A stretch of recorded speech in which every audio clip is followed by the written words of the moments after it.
Dalam nama Bapa dan Putra dan Roh Kudus. Amin. Shalom saudara-saudari. Selamat bertemu kembali melalui sentapan firman Tuhan hari ini Isnin Minggu Biasa keempat 31 Januari 2022.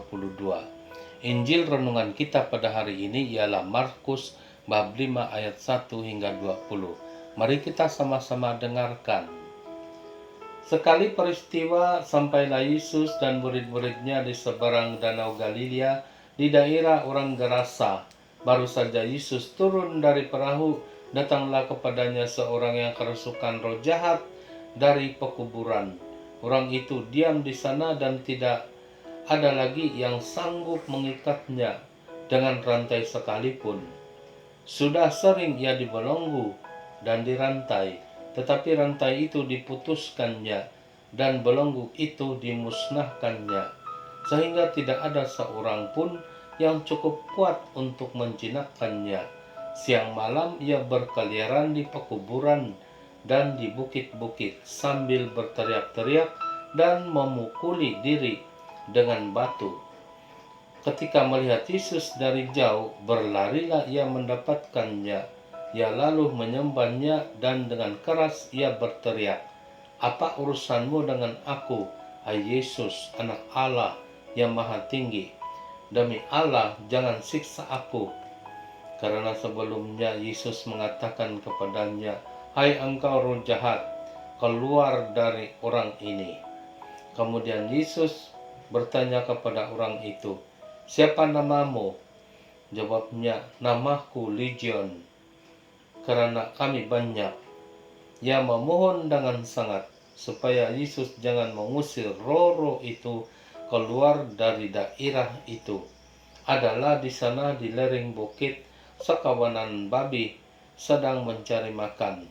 Lalu roh-roh itu meminta kepada Yesus, katanya, "Suruhlah kami pindah ke dalam babi-babi itu dan biarkanlah kami memasukinya."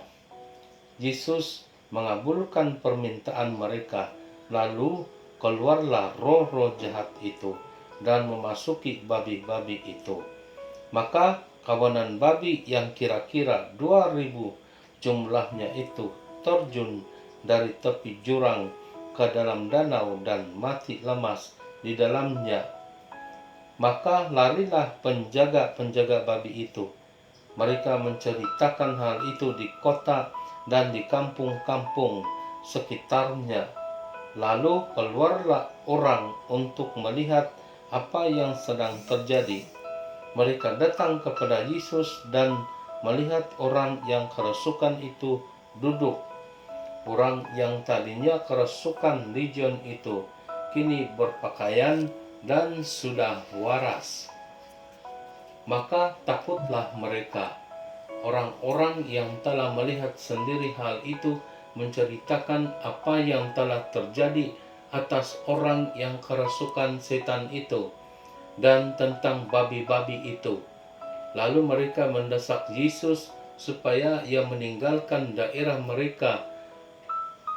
Pada waktu Yesus naik lagi ke dalam perahu, orang yang tadinya kerasukan setan itu meminta supaya ia diperkenankan menyertai Yesus. Tetapi Yesus tidak memperkenankannya. Yesus berkata kepada orang itu, "Pulanglah ke rumahmu, kepada orang-orang sekampungmu, dan beritahukanlah kepada mereka segala yang telah diperbuat Tuhan atasmu, dan ceritakanlah bagaimana ia telah mengasihani engkau."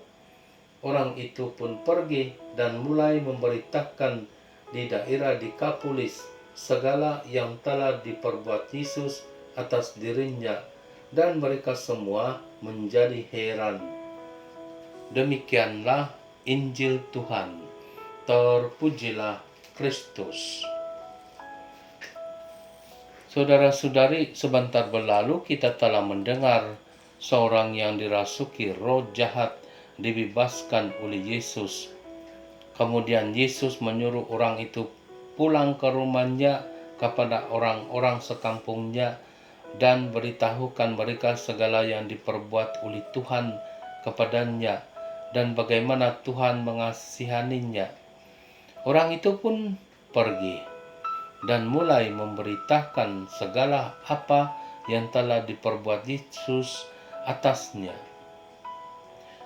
Saudara-saudari, Yesus suruh orang yang telah dibebaskan itu mewartakan perbuatan dan belas kasihan Tuhan kepadanya. Siapakah Tuhan yang diwartakan oleh yang sudah dibebaskan itu? Yesus Kristus. Bukan mana-mana Tuhan, melainkan Yesus Kristus. Saudara-saudari, pengalaman orang yang telah dirasuki roh-roh jahat itu bukan alang-alang, mengerikan. Tiada orang yang sanggup mengikatnya, sebab rantai pun diputusnya. Tiada orang yang cukup kuat untuk menjinakkannya. Dia berkeliaran di kuburan dan berteriak-teriak sambil memukuli dirinya dengan batu. Pendek kata, bukan dirinya yang aktif dalam dirinya. Bukan satu roh jahat saja, melainkan legion atau beribu roh jahat yang tinggal dan membelenggunya.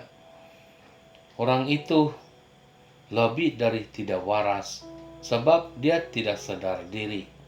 Roh-roh jahat yang kontrol.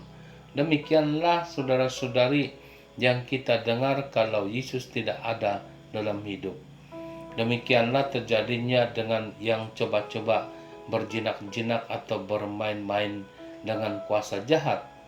Jangan pikirkan kuasa jahat tidak memudaratkan kehidupan, sebab memang meruntuhkan kehidupan sampai ke kehidupan kekal, sebab sudah tidak waras, tidak dapat fikir lagi, tiada kekuatan, dan lebih-lebih lagi tidak sadar. Begitu yang dikatakan sudah mati, tetapi roh jahat yang hidup dalam orang itu.